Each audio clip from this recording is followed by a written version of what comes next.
അതിനൊരു ഓഫീസിലെങ്കിലും ഒരു സഹായം സൗജന്യമായി ചെയ്തിട്ടുള്ള ഒരു മാന്യമായ ഒരു നടപടി സർക്കാരിന്റെ ഭാഗത്തു നിന്നുണ്ടായ ഈ പറയുന്ന നടപടികൾക്കെല്ലാം ഒരു ഇനീഷ്യേറ്റീവ് എട്രാക്കിന്റെ ഭാഗത്ത് വളരെ നല്ല തോതിൽ തന്നെ ഭാവിയിലും ഉണ്ടാവും. എല്ലാ പിന്തുണയും കിഴക്ക് നൽകുന്നു.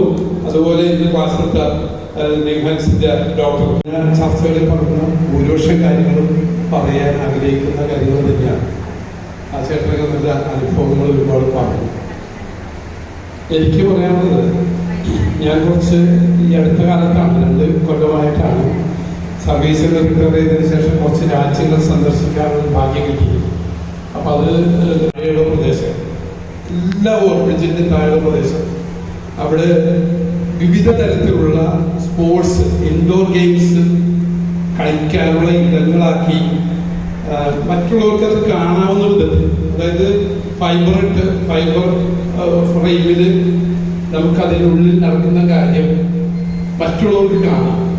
റോട്ടിൽ കൂടി പോകുന്ന വണ്ടികളിൽ ഇരിക്കുന്നവർക്ക് ഈ പില്ലറിന്റെ അടിയിൽ, ഞാൻ ഈ പറഞ്ഞ ഫ്ലൈ ഓവറിന്റെ അടിയിൽ നടക്കുന്ന കാര്യം കാണാം. എന്താണ്?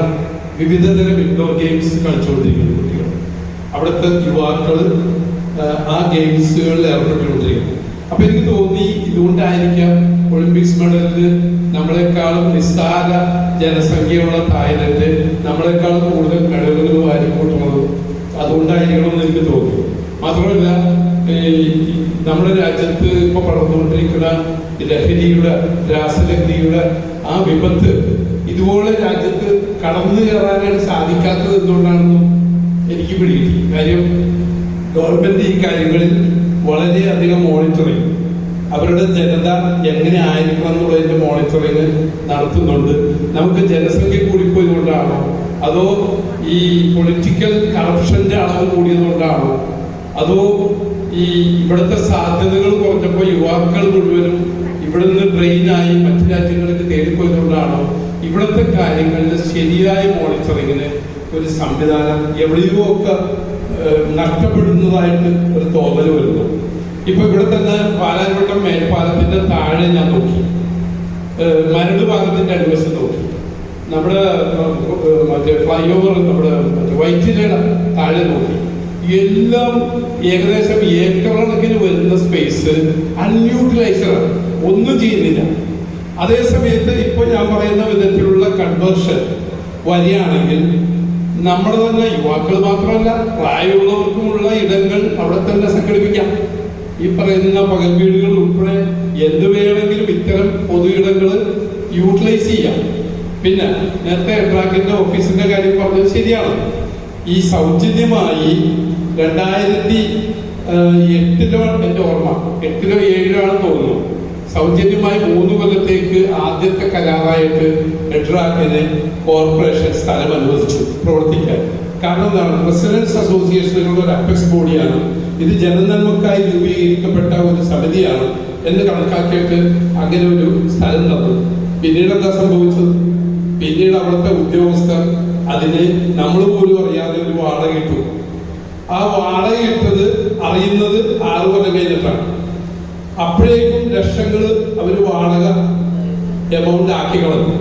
ഇപ്പൊ നമുക്ക് ജനങ്ങളിൽ പിരിവ് നടത്താത്ത എട്രാക്കിന് ആ വാടക അടയ്ക്കാൻ പറ്റില്ല, ഇല്ല, ഫണ്ടില്ല. നമ്മൾ ജനങ്ങളിൽ നിന്ന് പിരിവൊന്നും എടുക്കുന്നില്ല. നമ്മൾ ആകെ ചെയ്യുന്നത് ഒരു അസോസിയേഷനിൽ നിന്ന് വർഷത്തിൽ 300 രൂപയാണ്. ഒരു അസോസിയേഷന് 300 രൂപ വർഷത്തിൽ. ആ തുക കൊണ്ട് എട്രാക്ക് ഇന്ന് കാണുന്ന അതിൽ 150 മേഖലയുടെ പ്രവർത്തനത്തിന് വേണ്ടി കൊടുത്തുകൊണ്ട്, അല്ല ഞാൻ പറയുന്നത് ജില്ലാ കമ്മിറ്റിക്ക് 150 ഉള്ളെങ്കിലും മൊത്തം എട്രാക്ക് ഒരു യൂണിറ്റിന് 300 രൂപയുള്ളൂ. ഈ സംഖ്യ കൊണ്ട് എട്രാക്ക് ഇന്ന് ജനങ്ങൾക്ക് വേണ്ടി ഒട്ടനവധി കാര്യങ്ങളിൽ ഇടപെടുന്നു, ഒട്ടനവധി കാര്യങ്ങൾ ബോധവൽക്കരണത്തിന് കാര്യങ്ങളിൽ ഏർപ്പെടുന്നു, അങ്ങനെ ധാരാളം ചെയ്യുന്നുണ്ട്. എന്തുകൊണ്ട് അത് സൗജന്യമായി തുറന്നുകൂടാ എന്നുള്ള ഒരു ചിന്ത ഇന്നും രാഷ്ട്രീയ നേതൃത്വത്തിന് വന്നിട്ടില്ല. തന്നെ ഉദ്യോഗസ്ഥർ എഴുതി വെച്ചതിന്റെ അവസാന വാക്കായി രാഷ്ട്രീയ നേതൃത്വം ഇന്നും കാണുന്നു. അതുകൊണ്ട് അതിനൊരു ചെറിയ ഡിസ്കൗണ്ട് മാത്രമേ അവർ ചിന്തിക്കുന്നുള്ളൂ. അത് പൂർണ്ണമായി സൗജന്യം എടുക്കാനുള്ള അധികാരം ജനാധിപത്യ വ്യവസ്ഥയിൽ രാഷ്ട്രീയ നേതൃത്വത്തിനുണ്ട്. അത് എടുക്കേണ്ടതാണ്. അത്തരം കാര്യങ്ങളിൽ കില ഉൾപ്പെടെ ഞങ്ങളുടെ നിർദ്ദേശങ്ങൾ കണക്കിലെടുത്തുകൊണ്ട് ശുപാർശ ചെയ്യേണ്ടതാണ്. കാരണം കുടുംബശ്രീക്ക് സൗജന്യമായിട്ടാണ് കൊടുത്തത് സംസ്ഥാന തലത്തിലെ ഓഫീസ്, അത് ജില്ലാ തലത്തിലെ ഓഫീസ് കുടുംബശ്രീക്ക് വലിയ തുകയൊന്നും ഈടാക്കുന്നില്ല. അപ്പൊ അതുപോലെ ഇന്ന് സ്റ്റാറ്റ്യൂട്ടറി പദവി പോലും ഇപ്പോഴും കടലാസിലേ ഉള്ളൂ, നിയമസഭയിൽ വന്നിട്ടില്ല ബില്ല്.